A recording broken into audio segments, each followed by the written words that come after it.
كان يا ما كان، في زمان بعيد وكلامه قريب، الدنيا فيه ساكتة من غير صوت ديال الوديان، اللي فرش ظلامه فوق الدوار، والناس مجموعين على الضو ديال الشمعة ولا الكانون، كيجدوهم الشوق الكلام ديال الجدات والجدود اللي كانوا كيحكموا بالحكمة والكلام المعقول على زمان فات، وعلى ناس كانوا يزرعوا الخير في كل مكان، على أسرار ما يعرفها غير اللي قلبه عامر بالإيمان. هذه حكاية من حكايات جدودنا، فيها العبرة والتسلية، فيها الصح والغلط، فيها ناس قلوبهم عامرة بالخير، وناس عمرهم الطمع والحيلة، فيها الحيوان كيهدر والريح كتحكي أسرار زمان. كان واحد الشاب سميتو عبد الغني، تولد فقير وما عنده لا دار لا مال، غير بزاف ديال الأحلام. من صغرو هو كيشوف في منامو جبل عالي وقصر من ذهب، وفي جنب ديال باب القصر كاين ساروت مدفون تحت الأرض. كل ليلة هو كيسمع نفس الصوت: سرق قلب على كنزك، شقاك ديال اليوم راح على الغد. ولكن راك غادي تلقى بزاف ديال الناس في طريقك، فيهم اللي غادي يعاونك وفيهم اللي غادي يخدعك. كبر عبد الغني هو كيعيش بهذا الحلم.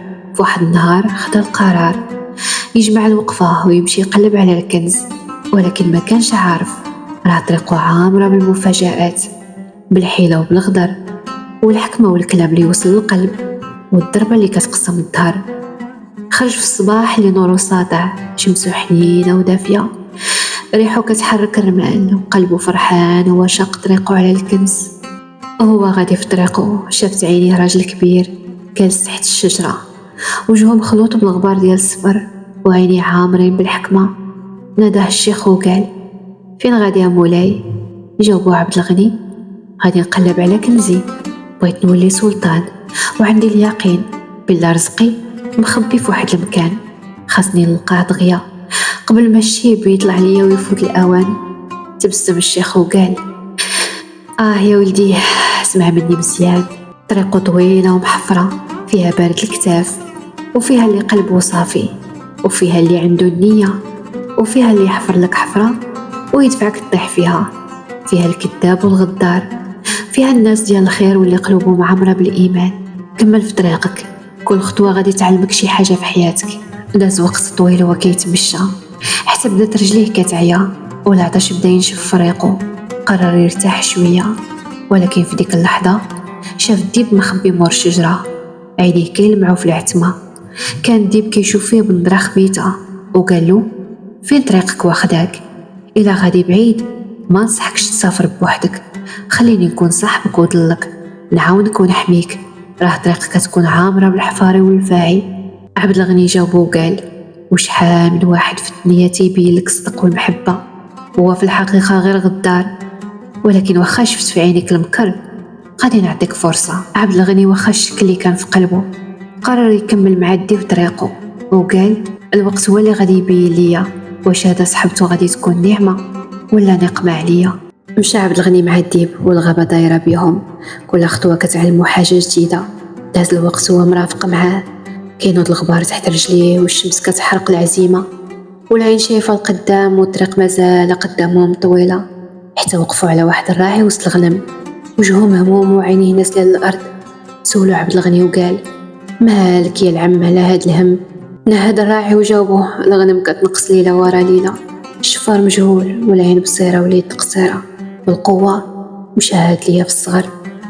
عبد الغني قلبه حن عليه وقال: أنا غادي نحرس الغنم هاد الليلة، ونشوف شكون اللي كيسرق، والخاين ما يطلعش عليه النهار. غربات الشمس ومشات، ودخل الراعي لدارو.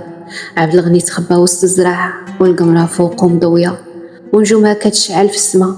كلشي ساكت، كلشي داه نعاسو ونعس، حتى سمع الصوت في الحوش. حل عينيه مزيان ولقى الديب كيتسلل بين الغنم، شد خروف صغير وسحبو مع الظلام. عبد الغني دمو سخن وعرقو نزل، ناض غوتو وقال: يا الغدار، كاين اللي كيلبس اللباس المعقول، لكن فوق الشدة يظهر المفعول. حسبتك تبدلتي، ولكن عمر الديب ما ينسى طريق الغدر. تفاجأ الديب وبقى واقف وقال: الذكي هو اللي كيسبق بالحيلة. عبد الغني شد العصا وجدد القوة في دراعه، وضرب الديب حتى هرب وسط العجاج. في ديك اللحظة خرج الراعي من بعد ما شاف بعينيه أش دار. قرب لعبد الغني وعطاه شوية ديال الطعام وشكرو على ما دار. وقال ليه: أولدي الطريق باقا طويلة، واليوم راك تعلمتي ما كل من جاك بالكلام الزوين قلبه صافي. كاين اللي كيهضر بالوفا ولكن في الحقيقة راه غير كيدور على المنفعة. ودي بعمرو ما يتبدل. مشى عبد الغني وكمل في طريقه، ما وقف ولا مال. شاف الدنيا بحلاوتها ومرارتها، وفي جنب الواد في ظل النخلة شاف بنت زينة وكتجلب، شعرها حرير وعيونها نور، ضحكتها كانت كتهبل. سلم وقال: واش انتي انسان ولا ملاك؟ ضحكات وجاوبات: انسان، وزيني نعمة من عند الله، نعطيك الخير بلا ميزان، غير امر وانا ننفذ. عبد الغني شاف فيها شوفة، والقلب والعقل كانوا رد البال. العسل راه زين ويكون حتى في السم. قربت ليه بخطوة خفيفة وبصوت زوين بحال الشتا، قالت ليه بكلمة اللي كتسحر: يالله معايا، قصري راه موجود والنعيم فيه بلا حدود، الخدام تحت رجليك والخير كله ديالك، البس كيكون من الذهب والحرير يكون في فراشك، تنوض تلقى العز والجاه وتبات في الحلم بلا عذاب، تاكل الشهد والعسل مصفي وتشم المسك من كفوفي، والفرحة تبات معاك وتبقى سيد الناس في قصري. خير قول لي يا ونسى كل ما فات في حياتك، وعيش اللي جاي كله جاه وسلطة ومال، وخليني نقول لك وانت تكون لي رفيق. عبد الغني بقى جامد بحال الجبل اللي ما عمره ما كيتهز. شد راسو والقلب كان عنده عامر ايمان، وعرف الفخ كاين في شي مكان. قال ليها: قبل ما نكون سلطان خاص نعرف الصدق والبهتان، خاص نشركو الطعام باش اللي نيتو صافية تبان. جبت خبزة وقسمها وقال ليها: سمي الله. كلات الخبزة وشرك معها الطعام. أول ما كملوا رفع يديه للسما وقال: يا ربي رحنا شركنا الطعام، بين لي البرهان. يا ربي جعل طعامي مفتاح الحق، اللي نيتو ظلام وجهه بالنار يتحرق. مازال ما كمل كلامه حتى السما ظلمات والريحة هاجت والأرض زلزلات، والبنت اللي كانت زينة تحولات، الوجه تبدل والعينين حمارو، والجمرة في يديها تحطات. غوتات وقالت: مازال عندك فرصة وحدة، غير قول لي يا نمشي معاك، نمدك بالقوة ونخليك سلطان ونعطيك الجاه والمال. لكن عبد الغني كان ثابت في بلاصتو وشد الأرض برجليه وقال ليها اللي قلبه عامر بالإيمان: ما يغنيه لا كنز ولا مال. الريح زادت والنار شعلات، والمرأة اللي كانت زينة ولات رمات وطارت. عبد الغني في ديك اللحظة شكر مولاه وقال: واخا باغي نوصل ما يغويني حتى شيطان. مشى عبد الغني وكمل في طريقه دار الأرض من الشرق حتى الغرب، قطع الصحاري والوديان وشاف العجب، شاف الناس بقلوبهم، اللي زوين واللي غدار. تعلم من الدنيا مزيان، من الشر والخير اللي فيها، ومن اللي كيعطيك بلا ما يمن، ومن اللي كيحفر لك حفرة ويبغي يرميك فيها. ما هواتوش الدنيا فاش بغات تغريه، أما الكنز اللي كان كيزورو في منامو باقي ما بان ليه آثار. كان ديما قريب في الحلم ولكن في الواقع بعيد بلا مكان.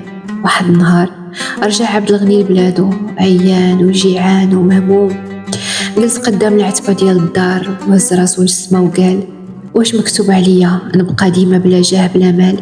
داتو عينيه وفي باب العتبة نعس، الليل سرح بيه بعيد حتى غرق في نعاسو، وجاتو الرؤية من جديد. شاف في حلمو كنزو وسط القلة مدفونة في باب القصر ديال السلطان بين جوج ديال العوامد كبار. حل عينيه على ضو ديال الصباح، جمع الوقفة وشد الطريق للقصر. الخلفة كانت سريعة والقلب عامر بالسؤال: واش غادي نلقى الكنز ولا تاني غادي نرجع حفيان؟ لقى راسو قدام باب القصر ولكن اللي كان حارسو واحد من الفرسان. شاف فيه الفارس وقال: أجابك هنايا يا فلان؟ عبد الغني جاوبو: حلمت والحلم ديالي جابني لهنايا، كنزي مدفون في باب القصر. الفارس ضحك ولكن ضحكته كان فيها العجب، وقال ليه: يا الزهر، حتى أنا حلمت البارح نفس المنامة، ولكن كنزي ما كانش هنايا، كان مدفون في دار قديمة بابها زرق حيوطها من طين، والوقت خلاها مهمشة ومهدومة. دخلت ليها ولقيت زربية قديمة فيها كسرة الألوان، هزيتها حفرت غير بجوج ديال الصبعان ولقيت كنز مخبي من زمان. عبد الغني في ديك اللحظة سكت والحس تقطع في صدرو، وقال في خاطرو: واش هادي غير صدفة ولا كان حلم؟ هاد الدار اللي حلمها الفارس راها داري، وهادو العلامات اللي فيها بابها زرق حيوطها من طين قديمة وراشية، وحتى منظر بيا ذكرها كيف ما هي، والكنز اللي قلبت عليه في البراني يمكن يكون غير حدايا. ضربها بجرية ورجع لدارو ودخل، شاف الزربية الملونة، هزها وحفر بجوج ديال الصبعان، ويديه جبدات القلة عامرة بالذهب والمرجان. عبد الغني ضحك وبكى وبكى وضحك وقال: يا الزهر، مشيت بعيد، خليت داري، قلبت في الصحاري، ودخلت في البحورة، وانا كنزي كان غير حدايا مخبي، وما عمرني رديت ليه البال. ومن بعد ما لقى الكنز، عبد الغني غناه الله، ولكن قبل ما يفرح بالذهب عرف بقيمته الحقيقية، ماشي في الرزق وماشي في الذهب، ولكن في الصبر والنية الصافية. جاه المسكين عطاه، جاه اليتيم ما نساه، وفرح الصبيان، وبدا حياته بالتجارة باش القلة ما عمرها ما تنشف، والنعمة ما عمرها ما تزول. عرف أنه الرزق كاين، ولكن الحكمة هي تعرف كيفاش تصونو، وكيفاش تصرفو، وكيفاش تخلي الخير ديما بلا حساب. والعبرة من الحكاية ماشي كل كنز ذهب وفضة، وماشي كل مسافر كيوصل للمراد. بعض المرات السعادة والرزق كتكون غير حدانا، ولكن العين كتقلب عليها من بلاد لبلاد. ماشي بالساهل توصل، خاصك تشقى، خاصك تتعلم، خاصك تجرب، طيح وتعاود توقف، باش ملي تلقى الكنز تحس بقيمته.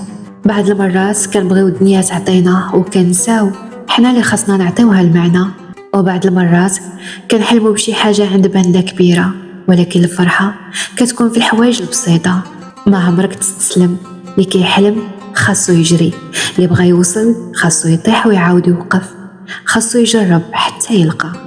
كنقلبو بعيد وكنحفرو في جبال ما كتسوى، والخير يحدانا قدام عينينا، غير حنا اللي ما شفناه. كل خطوة وكل شقة، كل دمعة ماشي خسارة، راه كتبني طريقك، وداك الكنز اللي كتشوفه بعيد يمكن يكون غير حداك. مع سلطانة الحكايات يا سلام، تكون الأيام لعبة والأحلام تمام، نرسم العالم فن بالحب والسلام، نعيش الحياة وما بينا زعل أو ندام.